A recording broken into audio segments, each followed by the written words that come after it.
যে ছবি আপনারা দেখছিলেন পাটনায়, যেখানে তুলকালাম পরিস্থিতি, কংগ্রেস বিজেপির সংঘর্ষে প্রধানমন্ত্রীকে নিয়ে আপত্তিজনক মন্তব্যের অভিযোগে সেই আজ এবার কলকাতাতেও এসে পড়লো। কলকাতাতেও প্রদেশ কংগ্রেস দপ্তরের সামনে বিজেপির বিক্ষোভ, বিধান ভবনে ভাঙচুর, যে খবর সামনে আসছে। পাটনায় প্রধানমন্ত্রীকে নিয়ে আপত্তিজনক মন্তব্যের অভিযোগে কংগ্রেস দপ্তরের সামনে বিজেপি কর্মীদের বিক্ষোভ, কংগ্রেস বিজেপির সংঘর্ষ সেই আজ এবার কলকাতাতেও প্রদেশ কংগ্রেস দপ্তরের সামনে বিজেপির বিক্ষোভ, বিধান ভবনে ভাঙচুর। পাটনায় কংগ্রেস দপ্তরের সামনে যে ছবি, পাটনার ছবি এই মুহূর্তে দেখছেন, পাটনায় কংগ্রেস দপ্তরের সামনে বিজেপি কর্মীদের বিক্ষোভ, কংগ্রেস কর্মীদের সঙ্গে ধস্তাধস্তি, ইট ছোড়া হয়েছে, তুমুল একটা উত্তেজনার পরিস্থিতি সেই আজ কলকাতাতে প্রদেশ কংগ্রেস দপ্তরের সামনে বিজেপির বিক্ষোভ।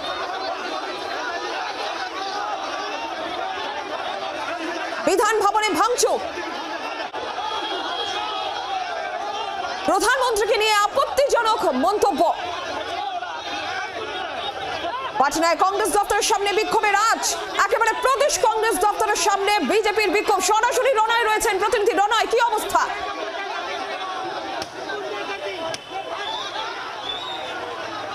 নীলাঞ্জনা, মৌলালির কাছে যে ফিলিপস মোড়, যেটা কংগ্রেসের সদর দপ্তর, সেই সদর দপ্তরের বাইরেটা এই মুহূর্তে রয়েছি। বাইরের ছবিটা প্রথমে দেখাবো, ক্যামেরাপারসন রণজিৎকে বলবো ছবিটা দেখানোর জন্যে। কংগ্রেস ভবনের বাইরে রাহুল গান্ধীর যে কাট আউট, যে হোর্ডিং রয়েছে, সেই হোর্ডিংয়ে তুমি দেখতে পাচ্ছ সেখানে এইভাবে কালি লাগিয়ে দেওয়া হয়েছে, অর্থাৎ রাহুল গান্ধীর যে মুখে সেখানে কালি লাগিয়ে দেওয়া হয়েছে। শুধু তাই নয়, সামনে যে আরও হোর্ডিং ছিল, সেই হোর্ডিংগুলো এইভাবে ভেঙে ভাঙচুর করে রাস্তায় ফেলে দেওয়া হয়েছে।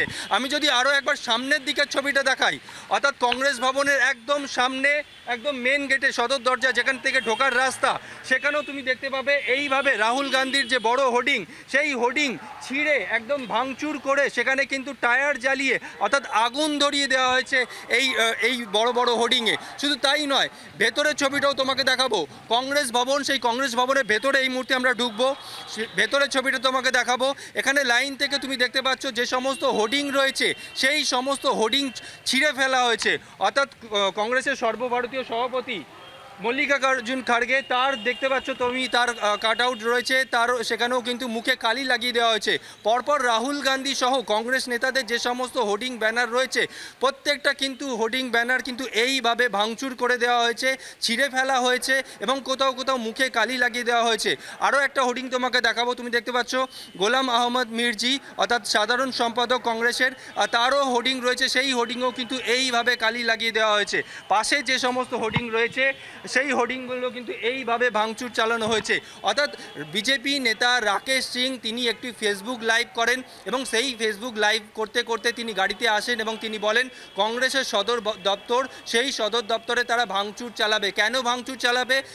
গতকাল রাহুল গান্ধী সেখানে প্রধানমন্ত্রীর মায়ের নামে আপত্তিজনক কিছু মন্তব্য করেছেন, যেমনটা ফেসবুক লাইভে রাকেশ সিং বলছিলেন। তারপরে কিন্তু এখানে আসেন এবং এখানে এসে বিজেপি নেতা সহ অন্যান্যরা তারা ভাঙচুর চালায়। এখানে কংগ্রেস কর্মীরা রয়েছেন, তাদের সঙ্গে কথা বলবো।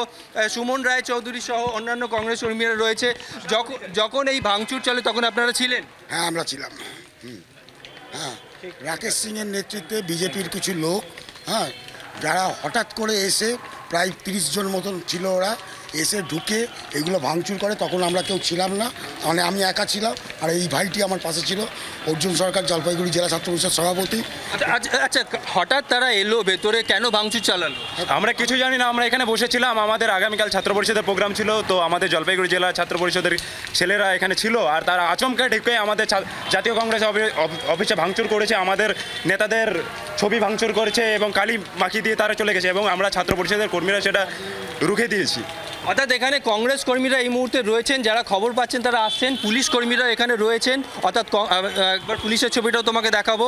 পুলিশকে জানানো হয়েছে বিষয়টা, পুলিশের কর্মীরা এসছেন এখানে, বিষয়টা তারা জানার চেষ্টা করছেন। এখানে দেখতে পাচ্ছি সুমন রায় চৌধুরী রয়েছে, তার সঙ্গে কথা বলবো। সুমনদা, বিজেপি নেতা যিনি একসময় কংগ্রেস করতেন, রাকেশ সিং, যার বিরুদ্ধে আপনারা অভিযোগ করছেন, এখনো পর্যন্ত কি থানায় কোনো কমপ্লেন করেছেন? পুলিশ তো এসছে। না, এখানে আমাদের কংগ্রেসের নেতা কামরুজ্জামান চৌধুরীর নেতৃত্বে আমরা এফআইআর করব প্রদেশ কংগ্রেস সভাপতির নির্দেশে। তুষার অধিকারী আছেন, কামরুজ্জামান চৌধুরী সাহেব আছেন, ওনারা যাচ্ছেন এফআইআর করতে। আর বেসিক্যালি যে নামটা আপনারা শুনলেন Rakesh Singh, he is an anti social. দলের মধ্যে প্রাসঙ্গিক হওয়ার জন্যে এইসব নোংরামো করছে। আর বিজেপির তো একটা জ্বলন আছেই। আমরা ভোট চোর, গদ্দি চোর। ধন্যবাদ। পাটনায় যেখানে কংগ্রেস দপ্তরের সামনে বিজেপি নেতা কর্মীদের বিক্ষোভ উত্তেজনার পরিস্থিতি, একেবারে সেই আজ কলকাতাতেও কংগ্রেস দপ্তর বিধান ভবনে, সেখানে ভাঙচুর, কংগ্রেস নেতৃত্বে যে প্ল্যাকার্ড রয়েছে, পোস্টার রয়েছে, সেখানে কালি লাগিয়ে দেওয়া হয়েছে। যে ছবি দেখতে পাচ্ছেন সেই আজ এবার কলকাতাতেও।